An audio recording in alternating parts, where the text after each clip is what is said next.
केंद्रीय कैबिनेट ने एक देश एक चुनाव पर बनाई उच्च स्तरीय कमेटी की सिफारिशों को मंजूर कर लिया है। केंद्रीय मंत्री अश्विनी वैष्णव ने बताया कि वन नेशन वन इलेक्शन की सिफारिश को कैबिनेट ने स्वीकार कर लिया है। वहीं केंद्र सरकार के इस फैसले का बीजेपी प्रवक्ता प्रतुल शाहदेव ने स्वागत किया है। शाहदेव ने कहा कि वन नेशन वन इलेक्शन होने से बड़े पैमाने पर संसाधन की बचत होगी। देखिए, ये बहुत ही हर्ष का विषय है कि आज केंद्रीय कैबिनेट ने वन नेशन वन इलेक्शन को सैद्धांतिक मंजूरी दे दी।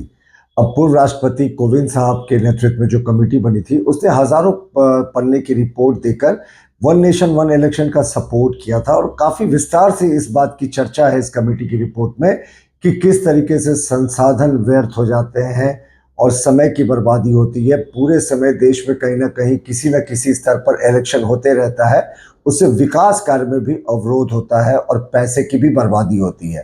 तो केंद्रीय कैबिनेट ने इसे अप्रूवल दे दिया है और जानकारी के अनुसार इसे विंटर सत्र में प्रस्तुत किया जाएगा पार्लियामेंट में। लेकिन ये देश में जो हम लोगों ने कहा था, एक और बड़ा वादा जो किया था देश के साथ, उसको निभाने के लिए आज हमने बड़ा कदम उठाया। तो ये मोदी सरकार है, जो कहती है वो डेफिनेटली करती है। वहीं जेएमएम प्रवक्ता सुप्रियो भट्टाचार्य ने कहा कि वन नेशन वन इलेक्शन को उनकी पार्टी स्वीकार नहीं करेगी, क्योंकि भारत विविधताओं का देश है और यहाँ हर राज्य की अलग अलग भाषा है। उन्होंने कहा कि भारत राज्यों का संघ है, इसीलिए राज्यों पर कोई फैसला थोपा नहीं जा सकता। हम तो किसी भी सूरत में इस व्यवस्था को नहीं मानने वाले लोग, इस व्यवस्था को नहीं मानने वाले लोग, स्पष्ट शब्दों में। दादा, एक चीज है कि ये इस तरह के कई दूसरे देशों में जो है, मतलब पहले भी इस तरह की चर्चा हुई है, फिर आपको क्यों लग रहा है यार जो दूसरी विपक्षी पार्टियां वो क्यों विरोध कर रही हैं? मित्रवर,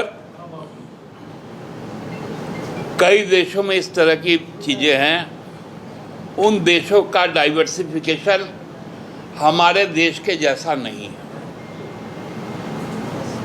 यूनिटी ऑफ डाइवर्सिटी इसी नेशन का है। हमारी राष्ट्रीयता एक होते हुए भी अन्य उपराष्ट्रीयता हमारे अंदर में है।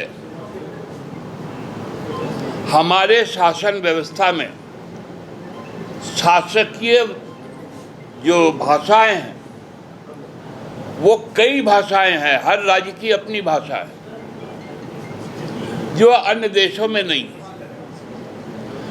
इसलिए हम लोग यूनियन ऑफ स्टेट कहलाते हैं। हम भारत गणराज्य कहलाते हैं। रिपब्लिक ऑफ इंडिया हमारा ऑफिशियल नेम है। भारत गणराज्य, राज्यों का यहाँ पर महत्व संविधान में स्थापित है, आप उसको बदल नहीं सकते। वहीं सुप्रियो दा ने कहा कि बीजेपी की सरकार लोगों पर अपना फैसला थोपना चाहती है। उन्होंने कहा कि वन नेशन वन इलेक्शन का फैसला लोकतंत्र के खिलाफ है। ये लोकतंत्र में नहीं चलेगा। आप चुनाव हार रहे हैं और चुनाव हारने के बाद आप लोगों के ऊपर में अपना शासन थोप रहे हैं। भारतीय जनता पार्टी झारखंड में भी, कल तो राष्ट्रपति महोदया आ रही हैं, उसके बाद से उनके कई नेता आएंगे, कई जगहों पर जाएंगे। उनके नेताओं के मुंह से जो बातें निकल रही हैं, प्रधानमंत्री भूत की चर्चा करते हैं, प्रधानमंत्री जी भूत की चर्चा करते हैं और भूत भगाने के लिए भी लोग आ जाते हैं। आप सबने देखा होगा।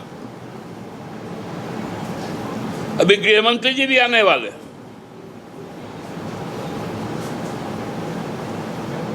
भारतीय जनता पार्टी को आज के दिन में कोई नहीं बचा सकता और आज के कैबिनेट के फैसले ने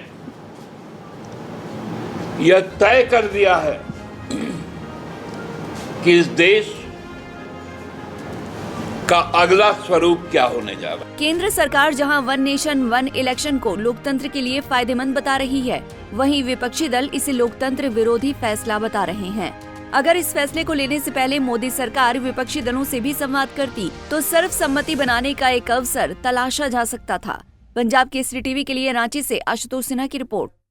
हमसे जुड़े रहने के लिए हमारे YouTube चैनल को सब्सक्राइब करें और नई वीडियो की नोटिफिकेशन के लिए बेल आइकॉन को दबाएं।